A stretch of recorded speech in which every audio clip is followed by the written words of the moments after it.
खुलुमबाय आंनि बे डेली आपडेट बड' इउटुब चेनेलाव आरोबाव नोंथांमोनखौ बरायहरबावनाय थाबाय। दिनैनि मोननैसो खौराङाव दङ। सेथि खौराङाव दङ उदांस्रि सानखालिनो आसामनि गुबुन गुबुन जायगायाव आलफा आइनिफ्राय बमा बेरहोनायनि मोनसे सोमोनांथाव जाथाय। आलफा आइआ गासै आसामाव मोन 24 थावनिफोराव बमा बेरहोनायनि धुमखि होना गासै आसामखौनो दुंहाव थासारि सोमजिहोदों। नगाव, तिनिसुकिया, डिब्रुगड़, शिबसागर आरो गुवाहाटीनि गोबां थावनिफोराव बम बेरहोनायनि खोथा बुंदों। बेबायदिनो तामुलपुरनि रङिया भुटान लामानि गरेस्वर सकआव बमा बेरहोनायनि गिनाय सोमजिखांहोदों। मिन्थिनो मोननाय बायदिब्ला तामुलपुरनि पुलिस सामलायगिरि दिगन्त कुमार चौधुरीनि दैदेननायाव पुलिसनि मोनसे गिदिर हानजाया बमा नागिरनाय हाबाफारिखौ जागायदों। गुबुन फारसेथिं शिबसागराव मोननै आइइडि बमाखौ बोखांनो हादों होनना सुलुंनिफ्राय मिन्थिनो मोन्दों। आरो रैखाथि हानजाफोरा गान्धी मन्दपनि लामायाव मोनसे ट्रेन्सफर्मारनिफ्राय गंसे आइइडि बोखांनो हादोंमोन।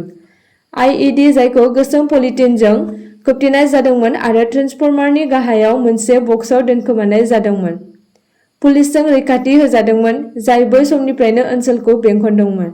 गान्धी मन्दपनिफ्राय बे बोखांनाया पानबाजार आरो गान्धी बस्तियाव सिगाङाव सन्देह गोनां बमा बायदि बेसादफोर बोखांनायनि उनाव गुवाहाटीआव मोननाय गिबिसिन रोखा बमाखौ दिन्थियो। आरो आसामनि नगावआवबो नगाव पुलिसआ बारकाटआव सन्देह गोनां आइइडिफोरखौ दिहुनना फोरमायदों। नैथि खौराङाव दङ सिलचर आसाम मुलुगसोलोंसालिनि सासे प्रफेसारआ सासे फरायसानि सायाव गाज्रि आखु दिन्थिनायनि दायाव हमनाय जादों। बे जाथाया 10 आगस्तखालि जादोंमोन होनना फोरमायदों।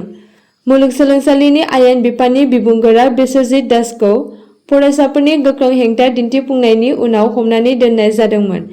बिथांमोना अजद होदोंमोन दि साननै सिगां सिलचरनि आसाम मुलुगसोलोंसालिनि ल' डिपार्टमेन्टआव बे जाथाया जादोंमोन, सासे एलएलबी 6 सेमिस्टाराव फरायनाय सासे स्टुडेन्टनि सायाव। गिबियाव गाग्लोबजाग्रा आइजोआ मुलुगसोलोंसालिनि बिबानगिरिफोरनाव मोनसे कमप्लेन्ट थिसनदोंमोन आरो उनाव मुलुगसोलोंसालिया पुलिस थानायाव मोनसे कमप्लेन्ट फाइल थिसनदोंमोन। बबेखानि बिथांमोननि बायदिब्ला जेबो राहा लानाय जायाखैमोन, जायनि जाहोनाव फरायसाफोरा दिनै हेंथा दिन्थिफुंनो गोनां जादोंमोन। फुंनिफ्रायनो फरायसाफोरा फरायसालिनि गाहाय दरखं मोखाङाव गोख्रों हेंथा सोमावसारदोंमोन।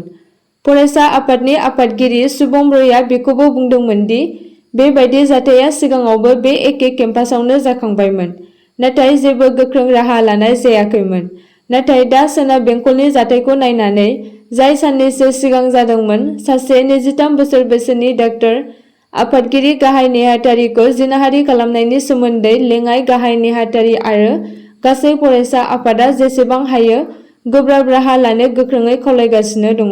थि खौराङाव दङ धेमाजि जिल्लानि सानजारि नोगोर सिमेन्टसापुरिनि सिङाव थानाय 1 नं नावकाटा राउन्ड सान्तिपुर आरो जार्मानबारि गामिनि थागिबि गथ', हौवा हिन्जाव देहायाव गोनां आइजो गासै सा 80 निबो बारा सुबुंफोरा बेरामाव गोग्लैयो। सिमेन्ट बिया बाथौ थानसालियाव 1 नं नावकाटा राउन्ड सान्तिपुर आरो जार्मानबारि दरथाम गामिजों आरज गाबखांनायनि उनाव बुट जादोंमोन होनना फोरमायदों। बै सानखालिनो मोनानिफ्राय बुट जानाय सुबुंफोरा लोमजानाय, उदै सानाय आरो खिनाय जायो आरो बे बेराम जानाय सुबुंफोरखौ रायजो राजानि मददजों जार्मानबारियाव थानाय सिमानपुरि गुदि देहा फाहामसालियाव थिसननाय जायो आरो गोब्राब थासारि जानाय सुबुंफोरखौ गोजौ फाहामथायनि थाखाय सिलापोथार आरो धेमाजियाव दैथायहरनाय जायो।